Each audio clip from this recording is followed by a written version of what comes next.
Meus amados irmãos, cumprimentamos a todos com a gloriosa paz do Senhor Jesus e estamos alegres por tudo que Deus já tem feito por nós nessa noite, pela grandiosa oportunidade que Ele nos dá de mais um dia poder estar adorando o seu poderoso nome.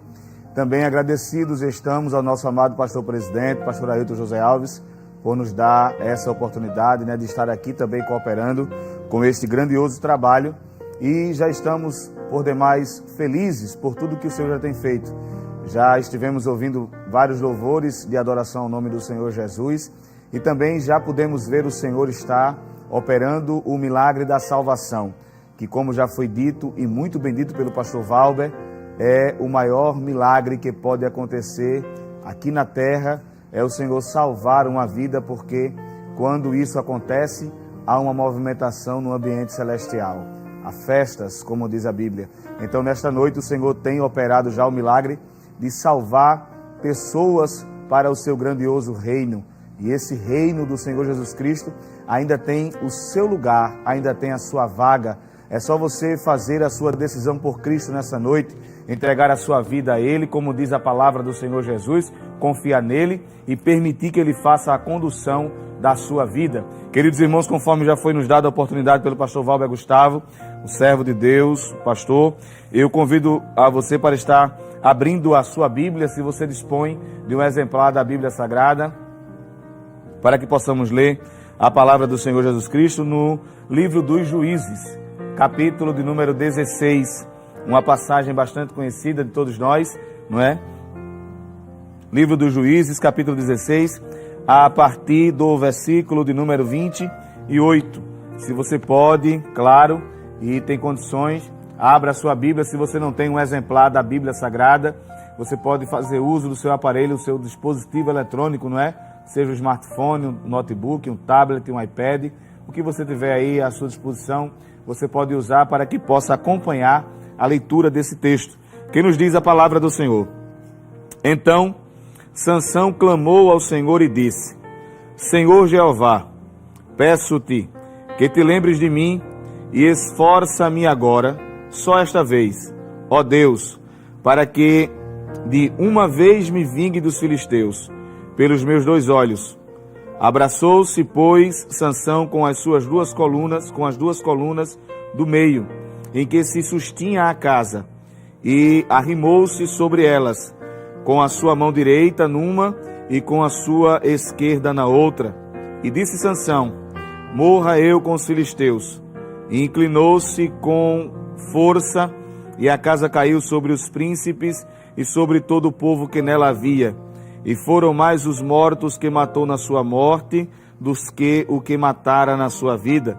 Então seus irmãos desceram, e toda a casa de seu pai, e tomaram-no, e subiram com ele, e sepultaram-no entre Zorá e Estaol, no sepulcro de Manoá, seu pai, e julgou ele a Israel 20 anos.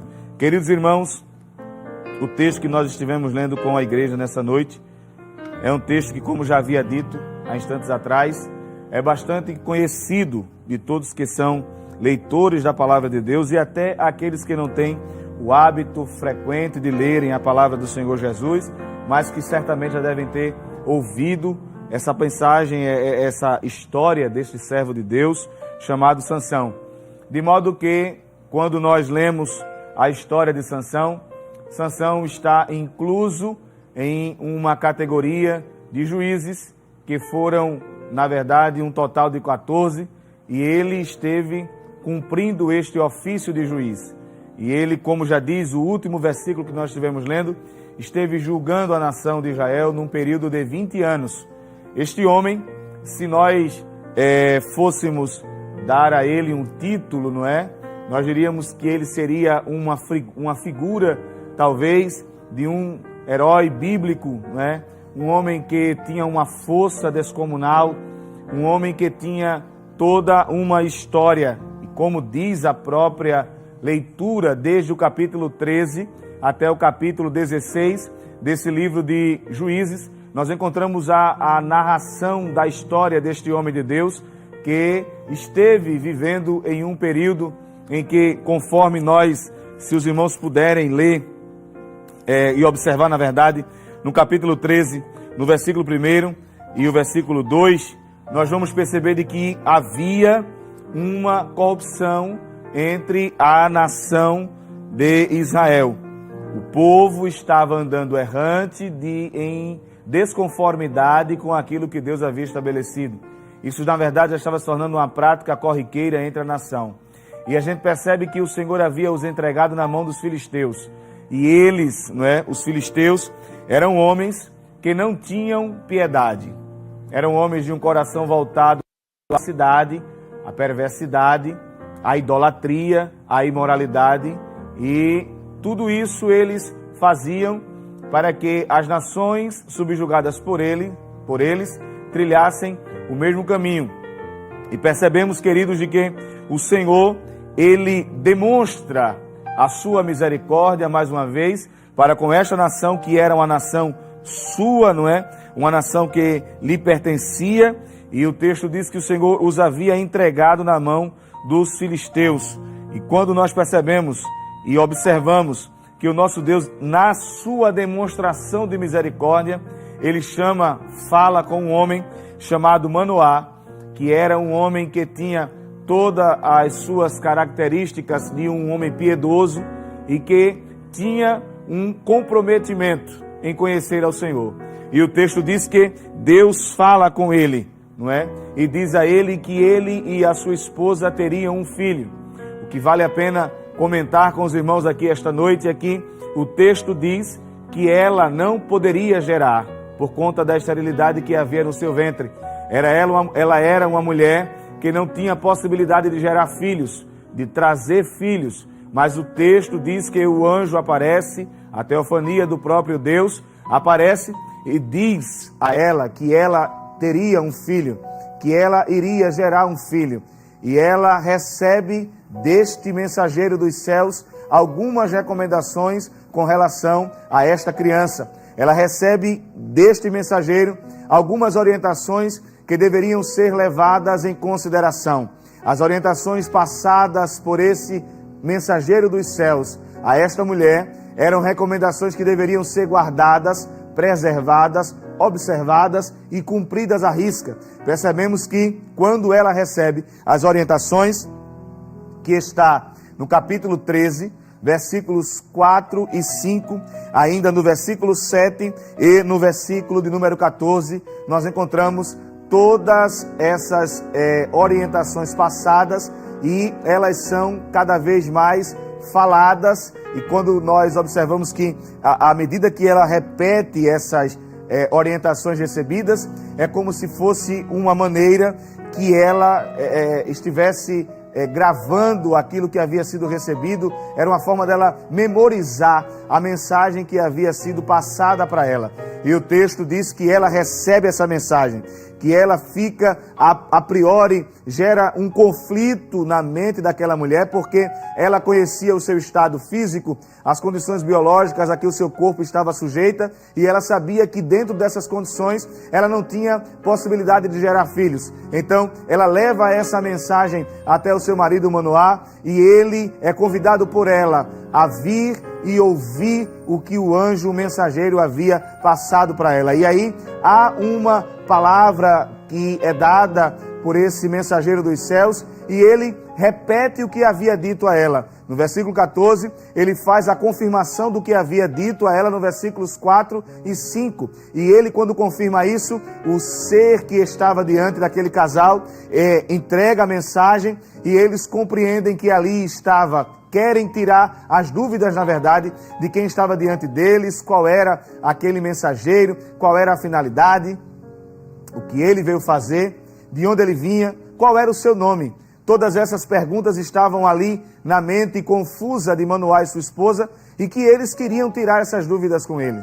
E ele pergunta a ele qual era o nome. E ele diz, não, eu não posso dizer, você sabe, apesar de você saber que o nome é maravilhosíssimo, né? E ele dá um parecer com relação a isso. Ele diz assim: você sabe, e quando Manoá começa a perceber que o ambiente era um ambiente espiritual, então ele se dá a fazer o sacrifício para que aquela visita daquele ser seja compensada com aquele sacrifício que ele estava oferecendo. Pois bem, queridos irmãos, percebemos que essa era a situação em que eles estavam, mas voltando para as recomendações que ela e ele, na verdade, que o casal haviam recebido daquele anjo, daquele mensageiro do céu, eram recomendações que permeavam no seguinte: a lei dizia no livro de Números, quando nós lemos o capítulo 6, do versículo 1 ao versículo 5, nós encontramos a lei do nazireado. E a lei do nazireado, ela era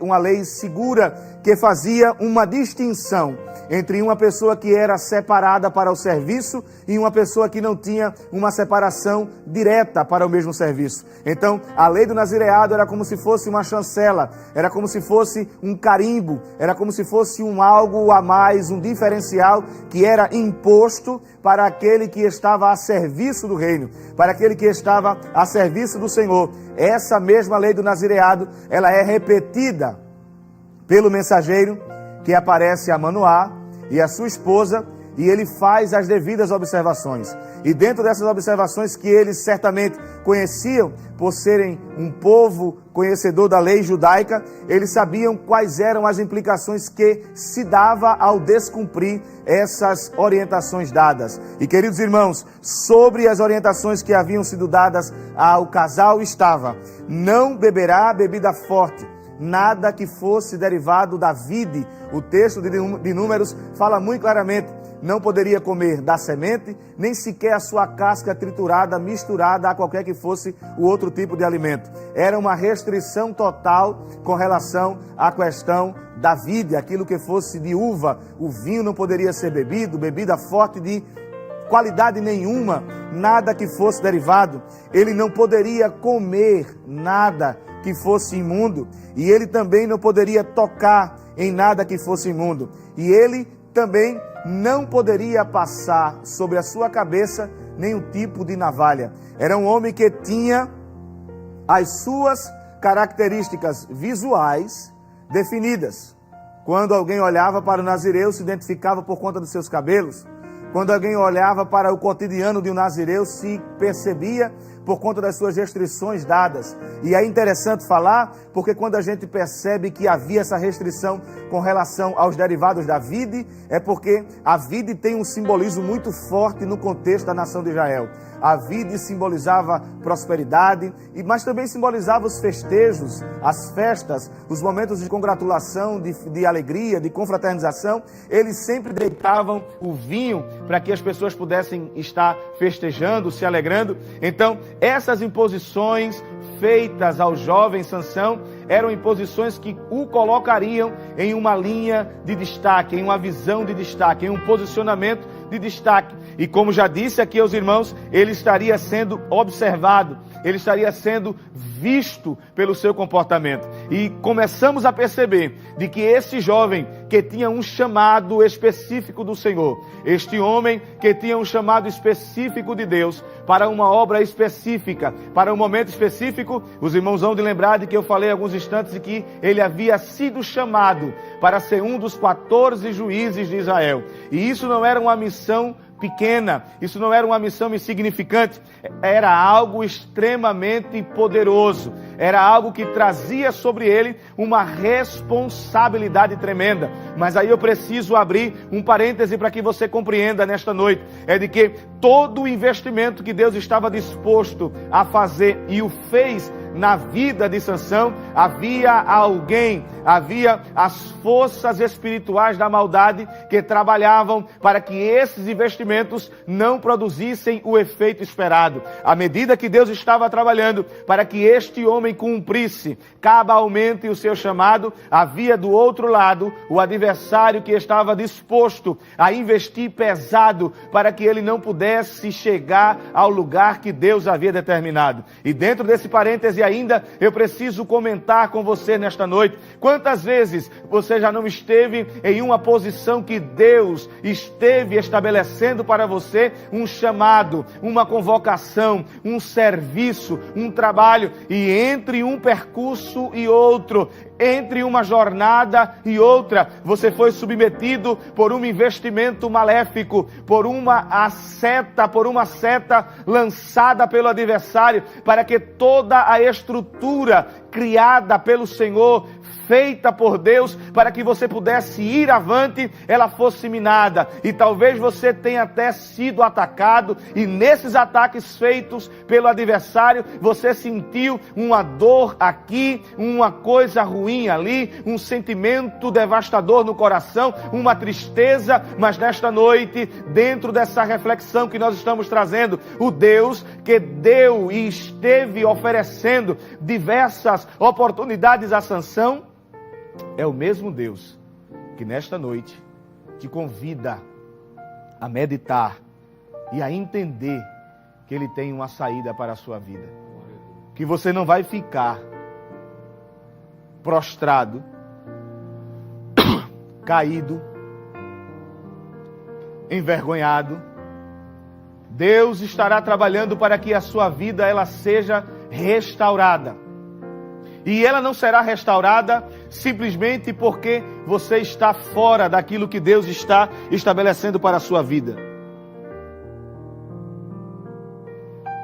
Deus, Ele está trabalhando para que toda a estrutura criada por Ele produza o efeito esperado na sua vida.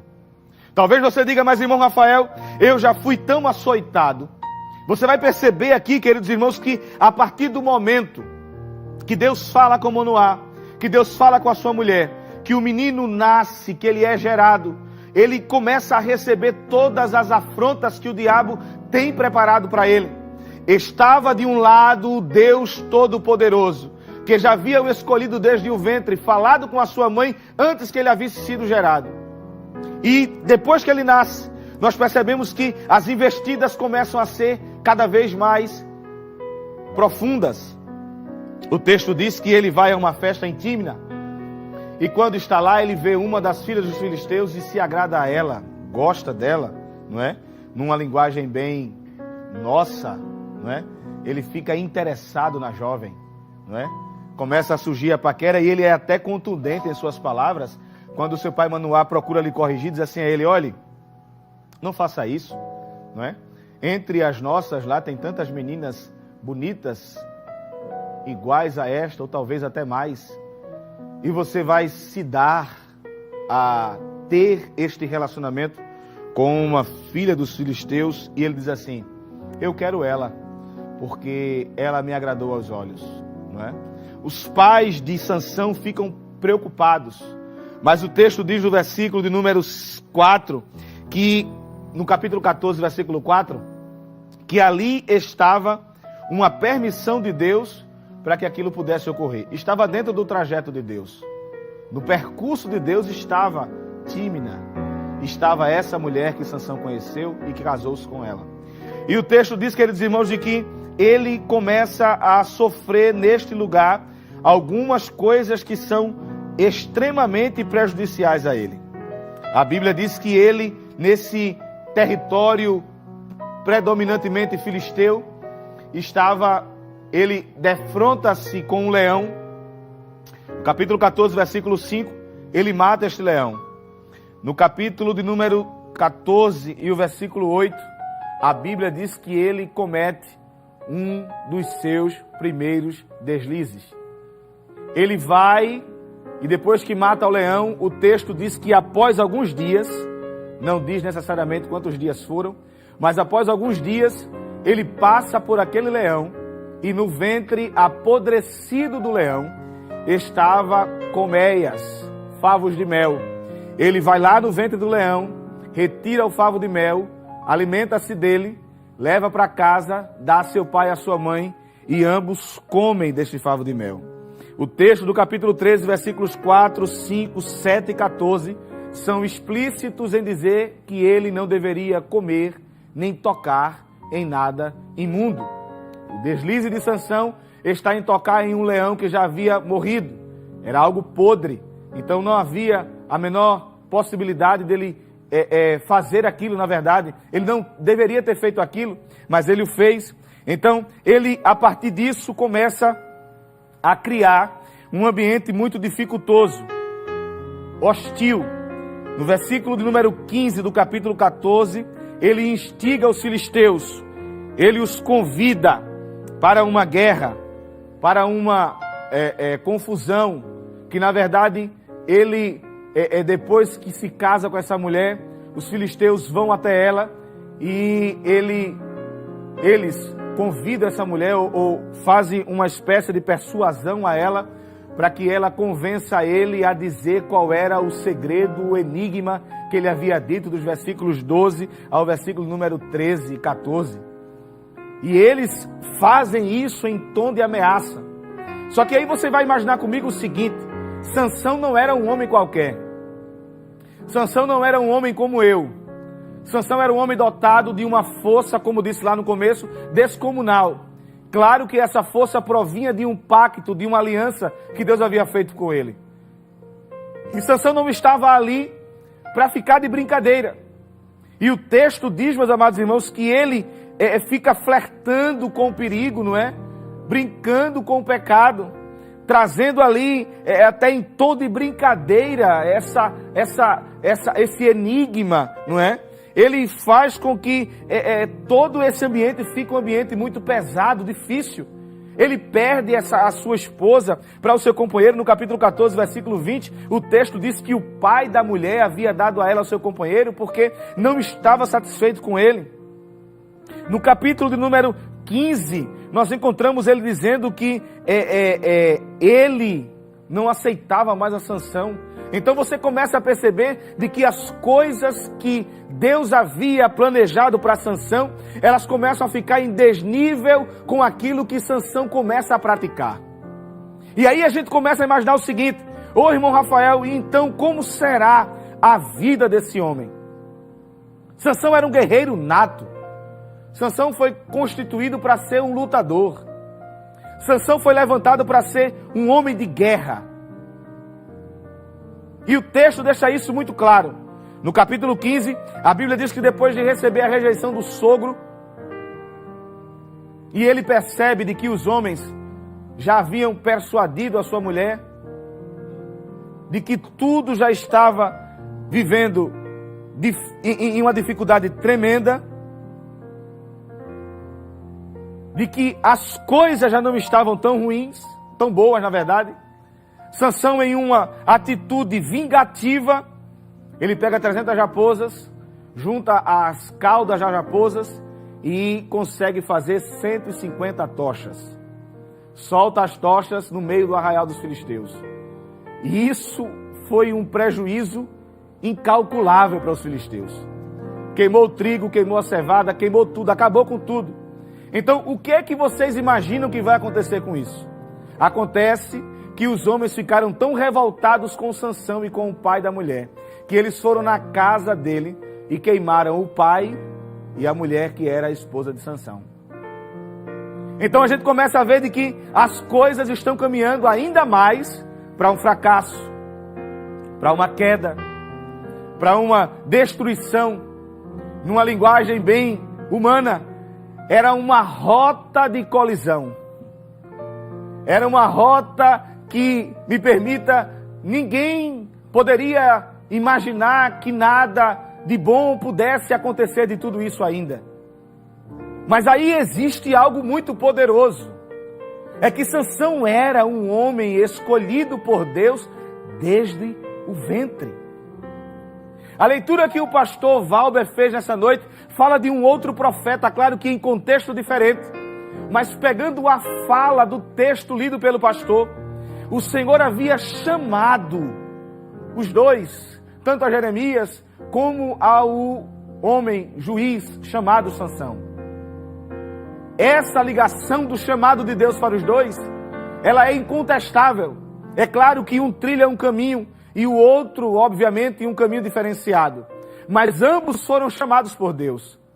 E você que está me ouvindo nesta noite, Você que já ouviu a palavra, você que já ouviu os louvores, você que já está ouvindo essa reflexão, talvez você esteja em um estado agora, em um estágio da sua vida, que você esteja se perguntando: Deus, ainda há saída para a minha vida? Ainda há alguma alternativa para a minha vida? Eu preciso que você escute esta palavra agora. Você foi chamado por Deus, escolhido por Ele desde o ventre da sua mãe, e toda a força que o adversário tem para investir contra essa chamada, contra esta convocação divina para a sua vida, ele fará. Ele estará trabalhando para que você não consiga sair do local em que você está, mas pela autoridade que há no nome de Jesus nessa noite, todas as amarras que o diabo tem colocado na sua vida, todas as setas que ele tem lançado, toda a armadilha que tem preparado, toda a cilada, a arapuca, seja lá o que você imaginar que esteja armado contra a sua vida, maior é o Senhor que te chamou desde o ventre, é o Senhor que te convocou desde o ventre.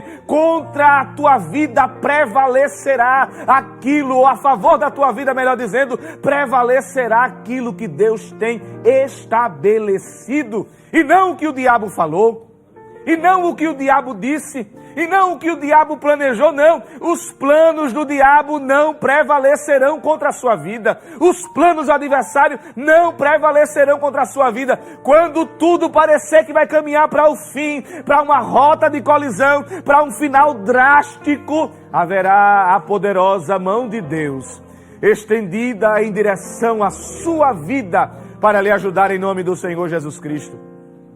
O texto diz que Sansão se posiciona com muita veemência, com muita contundência, e ele vai, toca fogo lá no arraial, estraga tudo. E aí o texto nos fala, queridos irmãos, de que ele contrai, e antes de contrair este novo casamento, ele está em um ambiente difícil, porque no capítulo 15 diz que ele está amarrado. E é interessante que quem amarra Sansão são justamente os judeus, não é? E Sansão faz um pedido muito interessante, ele diz assim: olha, eu não quero que vocês me matem, eu quero que vocês me entreguem nas mãos dos filisteus. E o líder dos judeus, cerca de mais ou menos 3.000 homens de Judá, fazem uma promessa a ele e dizem a ele: nós não te mataremos, nós te entregaremos nas mãos dos filisteus. Isso parece algo impensado da cabeça de Sansão, mas, queridos irmãos, era todo um plano, porque o texto diz que ele, não é, com a queixada de um jumento fresco, ele mata 1.000 homens.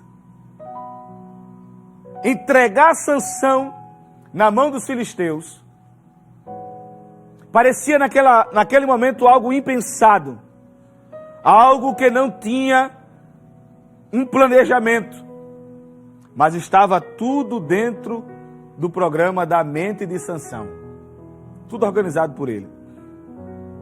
Queridos irmãos, eu preciso voltar a dizer isso nessa noite.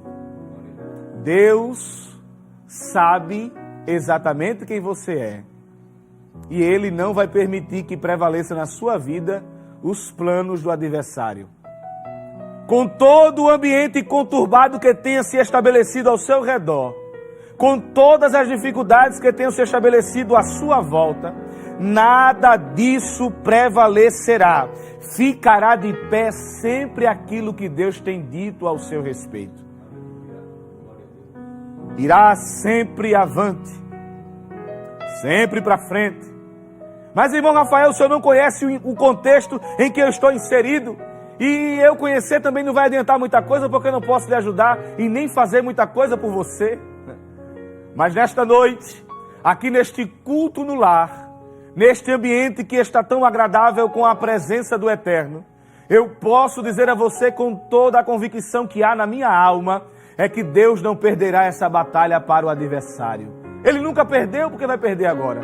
Ele nunca abriu mão daquele que ele escolheu, porque vai abrir mão agora. Eu não sei o estado em que você está, repito nesta noite. Eu não sei se você está à margem de uma sociedade. Eu não sei se você está descriminalizado. Eu não sei se você está abandonado. Eu não sei se você está uma pessoa jogada na sarjeta em que as pessoas não te dão o valor devido, te desconhecem, não te valorizam, não querem falar com você, já estão te julgando uma pessoa que não tem mais a possibilidade de sair do ambiente em que você está, já está em uma situação degradante e você está se dizendo agora, ouvindo esta reflexão, será que é comigo que o Senhor está falando? É com você mesmo. Ele está chegando nesta noite através da sua palavra para lhe restaurar, para pegar você pela mão e dizer, você é aquele que eu escolhi desde o ventre para me servir, para me adorar, para estar na minha presença, para fazer a minha obra. Os vendavais da vida balançaram o teu barco e te fizeram deixar e ficar à deriva,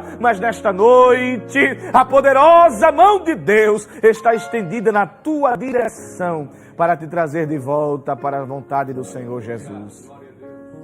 Olhando para Sansão, que fere a esses homens com uma queixada de jumento e mata mais de 1000, fere mais de 1000 homens. No capítulo 16, para concluir esta reflexão, o texto diz que ele vive agora uma situação complicada. Porque ele vai para um dos ambientes que era uma casa que promovia a luxúria, que promovia a sensualidade em excesso, que é altamente prejudicial a qualquer ser humano. E ele lá deita-se com uma mulher e dali por diante, perceba que ele foi levantado por Deus para ser o juiz contra os filisteus.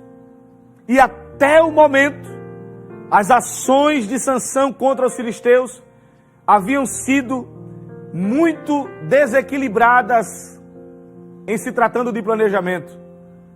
Porque era um risco iminente de um prejuízo. E agora Sansão estava em um ambiente hostil, predominantemente diabólico. E os adversários filisteus começaram a observar Sansão. Maquinaram entre eles em silêncio e disseram, agora não, pela manhã o pegamos. Pela manhã faremos mal a ele. Pela manhã a gente acaba com Sansão. E é interessante que no versículo 4 diz que ele se afeiçoou a uma mulher chamada Dalila. Já é o seu segundo casamento. E esta afeição a Dalila foi o final de um percurso curto de 20 anos. O texto diz que quando ele se afeiçoa a esta mulher, ela, que era uma mulher dada aos filisteus, recebe uma proposta. E eles dizem assim a ela, se você fizer com que nós tenhamos acesso a ele e saibamos de onde vem esta força, o final do versículo 5 diz assim, e te daremos cada um 1.100 moedas de prata. Os planos de Deus agora estavam sendo vendidos para uma mulher que estava mancomunada com os filisteus. A Bíblia, para ganharmos tempos, diz que ele por 3 vezes resiste às investidas de Dalila. Ele fala com ela das veigas, diz a ela que ali estaria a força dele, e ela se chateia com ele, diz que ele estava enganando. Depois fala com ele que ele tinha umas 7 tranças, mais uma vez não vai. Para resumir, o texto diz que ela importuna tanto Sansão que ele não vê saída e diz a ela, se conseguirem raspar a minha cabeça, então eu perderei as minhas forças. O que é que você acha que aconteceu?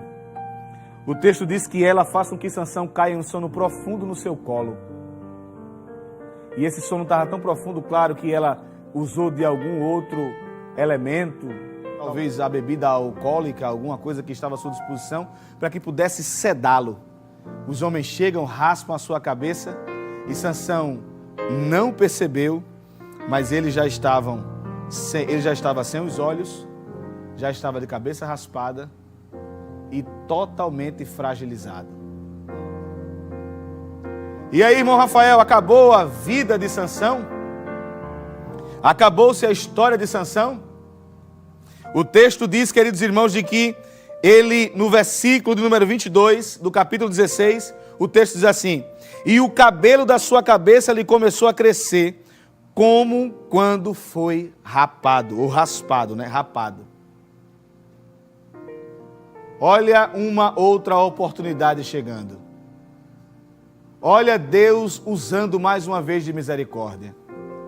Olha Deus mostrando que Ele não desiste daquilo que Ele chama, daquele que Ele escolheu. O texto diz que ele é levado para ser ridicularizado. Os homens dizem com muita propriedade: tragam Sansão aqui, para que nós comecemos a rir dele. Ele será o nosso divertimento. Sansão será a nossa fonte de recreação. Eles estavam prontos para naquela noite, naquele festejo com aquelas mulheres, com toda aquela polpa, com o álcool, com a bebida, com tudo ali.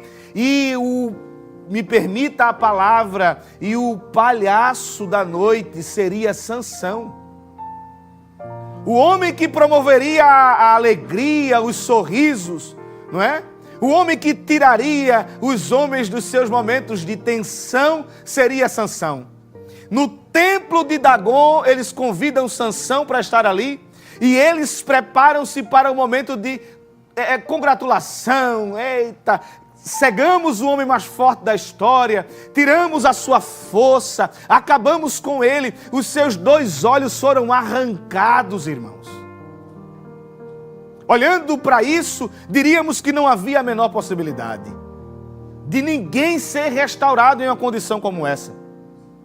Mas o texto nos diz com muita propriedade de que o homem que conduzia Sansão pelos braços, Sansão lhe faz uma proposta e lhe faz uma pergunta, na verdade, diz assim: olhe, me diga onde estão as colunas centrais deste templo e me coloque próximo a elas e coloque a minha mão, me ajude a colocar a minha mão direita na coluna direita e a esquerda na coluna esquerda. Eu quero estar nessa coluna. Eu quero estar lá. E eu quero imaginar com você que quando ele se posiciona, os homens começam a pensar entre eles: o que é que este cego vai fazer? O que é que este homem desprovido de força quer fazer? O que é que este inútil e válido quer fazer? Sansão põe as suas mãos nas colunas respectivamente direita e esquerda, e quando ele coloca as suas mãos, ele faz uma oração de quebrantamento. Ele faz uma oração de rendição a Deus e diz assim a Deus: Deus, eu preciso que aqui nesta casa eles compreendam que será vingado os meus 2 olhos, mas também cumprirei aquilo que o Senhor me chamou, ainda que seja no último momento da minha vida. Queridos irmãos, amigos que escutam esta palavra nesta noite, o nosso Deus é o Deus de oportunidades. O nosso Deus é o Deus de misericórdia. O salmista Davi disse: é melhor cair na mão de Deus do que na mão dos homens. Os homens não têm misericórdia, mas Deus é riquíssimo em misericórdia. Quando ele está com as suas mãos postas nas colunas, ele faz aquela oração que nós lemos no capítulo de número 16, do versículo 28 ao versículo 30, e Deus lhe devolve a força. E o texto diz que ele matou mais gente naquele dia do que em todos os seus 19, 20 anos de juiz sobre Israel. Parto para esta conclusão, dizendo a você que está ouvindo, que esta é a noite aceitável ao Senhor Jesus. Entregue a sua vida ao Senhor. Entregue o seu caminho ao Senhor. Não me importa o estado em que você esteja nessa noite. interessa dizer a você que Jesus, Ele está disposto a pegar você pela mão, a levantar você, a devolver a sua força, a devolver o ânimo a você caminhar, porque ainda há um mistério de Deus na sua vida, ainda há um chamado de Deus para a sua vida, em nome do Senhor Jesus Cristo. Eu agradeço ao meu Deus pela oportunidade e ao pastor Valber também, em nome do Senhor Jesus.